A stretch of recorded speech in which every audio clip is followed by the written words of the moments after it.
আমাদের বাড়িতে কিছু জিনিস এসেছে রিসেন্টলি, আর টিপিক্যাল ভাবে আমরা কি করি, ফার্স্টে খুব এক্সাইটেড, তারপরে শেলফে ওটাকে গুছিয়ে রেখে দিই। আজকে আমি ভাবলাম এনাফ, সো এই গ্লাস কেটলটা আর এই ক্লে পট ডিসপেন্সারটা যেটা তুমি দেখছো পেছনে, এটা আমরা আজ থেকেই শুরু করব। একটা ইন্টারেস্টিং জিনিস হলো এর নজরের মধ্যে একটা ছোট্ট সিভ আছে, এটা না তুলে ধুলে প্রপারলি ক্লিন হয় না। প্রথমবার তো বুঝতেই পারিনি কিভাবে বের করতে হয়। অ্যাকচুয়ালি ফিঙ্গার দিয়ে এখানে প্রেস করতে হয়, তারপর একটা ছোট্ট হুক আনহুক হয় আর সিভটা বের হয়ে যায়। আবার লাগানোর জন্য সেম প্রসেস, ভিতরে বসাও, প্রেস করো আর হুকটা ক্লিক করে ধরে না। আমি অবভিয়াসলি প্রথমে একটু কনফিউজ হয়ে গেছিলাম, আর মা অলরেডি ডিসাইড করে নিয়েছে যে আমি এটা ভাঙবো।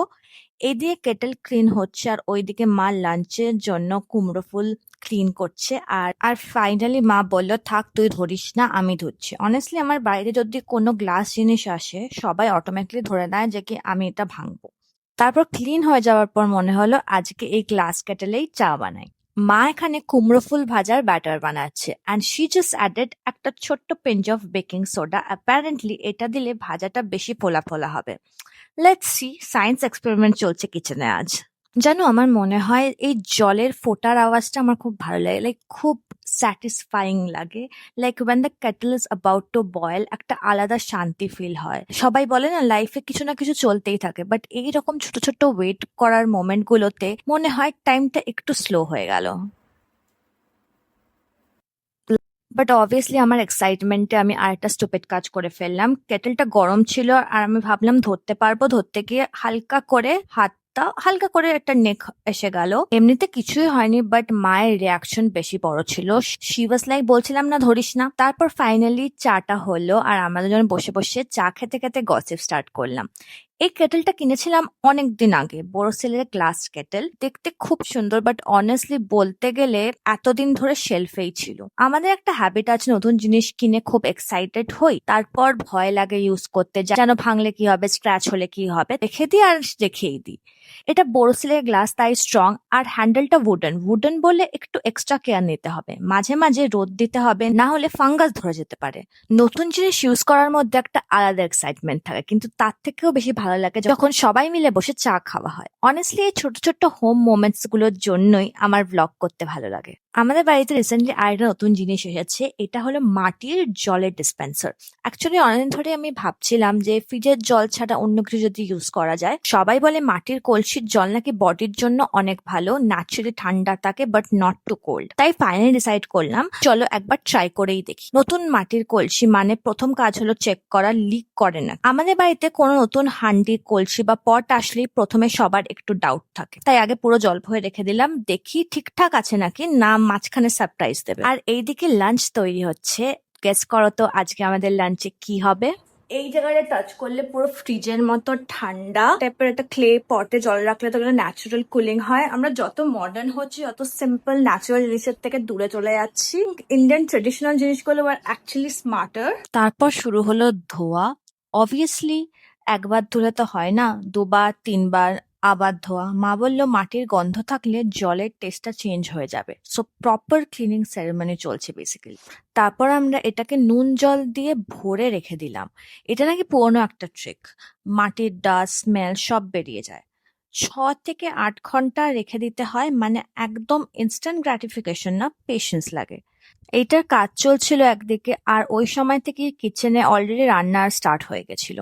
আমাদের বাড়িতে না কোনোদিনও একটা কাজ আলাদা হয় না, একটা চলতে চলতে তার সাথে সাথে আরো 3টে কাজ অটোমেটিক্যালি স্টার্ট হয়ে যায়। আজকে মা কুমড়ো ফুল এনেছিল, তাই ডিসাইড করলো বড়া বানানো হবে।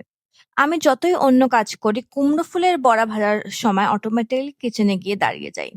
মা অলরেডি ব্যাটারটা বানিয়ে রেখেছিল, তা এক এক করে ফুল ডিপ করে গরম তেলে ছেড়ে দিচ্ছে। আর ওই যে সাউন্ডটা হয় তেলে পড়ার সময়, ওটা আমার খুব স্যাটিসফাইং লাগে, লিটারালি ব্যাকগ্রাউন্ড মিউজিকের মতো। এর মধ্যেই লাঞ্চের প্রিপারেশনও ফুল অন চলছিল। আজকে একটু স্পেশাল টাইপের রান্না হলো, পোলাও বানানো হলো, তার সাথে কোফতা আর পনিরও আছে। একদিকে বড়া ভাজছে, একদিকে পোলাওয়ের গন্ধ, আর আমি মাঝখানে ক্যামেরা নিয়ে ঘুরছি। এইরকম দিনগুলোতে অ্যাকচুয়ালি কোনো প্ল্যান থাকে না, বাট সামহাউ পুরো দিনটা ফিল্ড হয়ে যায়। অনেস্টলি এই টাইপের সিম্পল ঘরের দিনগুলো আমার খুব ভালো লাগে, আজকে আমি একটা হাই প্রোটিন স্যান্ডউইচ বানাতে যাচ্ছি। হেলদি খাবার বানাবো বলে ডিসাইড করি আর তারপর রিয়েলাইজ করি হেলদি খেতে গেলে প্রিপারেশন ডাবল। তাই চিকেন কিমা, দহি আর রাগি ব্রেড নিয়ে এসেছি। দেখি আজকে ডায়েট ফুড অ্যাকচুয়ালি টেস্টি হয় কিনা। হেলদি খেতে গেলে এত চপিং করতে হয় কেন বলো তো? Junk food always ready in 2 minutes, আর হেলদি ফুড বানাতে গেলে পুরো কুকিং শো। আর আমি যখন ডায়েটে থাকি তখনই আমার সাডেনলি কুকিং ইন্টারেস্ট বেড়ে যায়। নর্মালি তো আমি এত কিছু বানাই না। একদমই লিটল অয়েল দিচ্ছি। আমি ট্রাই করি যেন হেলদি বানাতে গিয়ে আবার বেশি তেল না হয়ে যায়। গার্লিক দিয়ে দিলে ইনস্ট্যান্টলি মনে হয় খাবারটা ভালো হবে। গার্লিক দিলে সবকিছু রেস্টুরেন্ট টাইপ লাগে। পেঁয়াজ, ক্যাপসিকাম দিচ্ছি। এই স্মেলটা আসলে মনে হয় লাইফটা সর্টেড। আর একটা ফানি জিনিস হলো, হেলদি খাবার বানানোর সময় আমি খুব এক্সাইটেড থাকি, কিন্তু খেতে বসলে আমার ভাত চাই। আর এবার main hero chicken keema.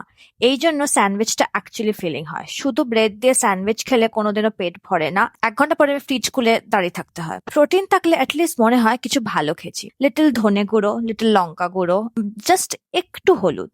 Simple masala, but এই সিম্পল জিনিসগুলোই বেস্ট হয়। আমি বেশি ফ্যান্সি রেসিপি পারি না, সিম্পল বানাতে পারি আর সেটাই বারবার বানাই। আমি যখন নিজের ফিলিংটা বানিয়ে খাই আমার অনেক ভালো লাগে। অ্যাটলিস্ট জানি কি অয়েল, কি সস, কি মশলা গেছে। বাইরে থেকে নিলে খুব টেস্টি হয়, বাট পরে মনে হয় এত তেল কেন ছিল। আগে আমি ভাবতাম ডায়েট মানে বোরিং খাবার।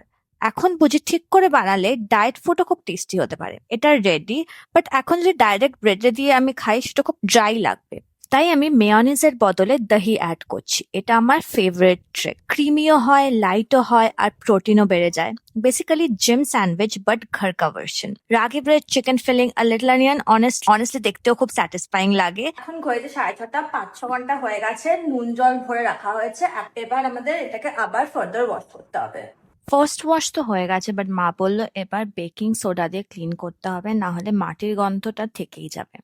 অনেস্টলি এই জিনিসগুলোতে আমার কোনো নলেজ নেই, আমি শুধু অ্যাসিস্ট্যান্টের মতো ঘুরছি এখানে। বেকিং সোডা আর জল দিয়ে একবার ভিজিয়ে রাখলাম। এটা নাকি করলে জলটা ঠান্ডাও ভালো থাকে। আমাদের বাড়িতে যত নতুন কিছু আসে প্রথম দিন থেকেই ফুল রিসার্চ চলতে থাকে। তারপর এবার ফ্রেশ জল দিয়ে ভরে রাখলাম ক্লে পটটা। ঠান্ডা রে, ফ্রিজের মতো ঠান্ডা। আর খুব টেস্টিও। মা বললো এটা নাকি টেস্টি জল, দেখি তো। আমার তো সেমই লাগছে, বাট খুব ঠান্ডা। এখন টেস্ট হচ্ছে, আমার তো একই লাগলো। জলটা টেস্ট পাল্টে গেছে, অন্যরকম টেস্ট। ভালো লাগছে তো। এটা ফ্রিজের জলে যেরকম ঘামে না, এই দেখো। আজকের ব্লগ এখানেই শেষ। কমেন্ট করে জানিও কেমন লাগলো, আর অবভিয়াসলি লাইক করো, সাবস্ক্রাইব করো। আর পরের ভিডিওতে কিছু নতুন একটা আনছি।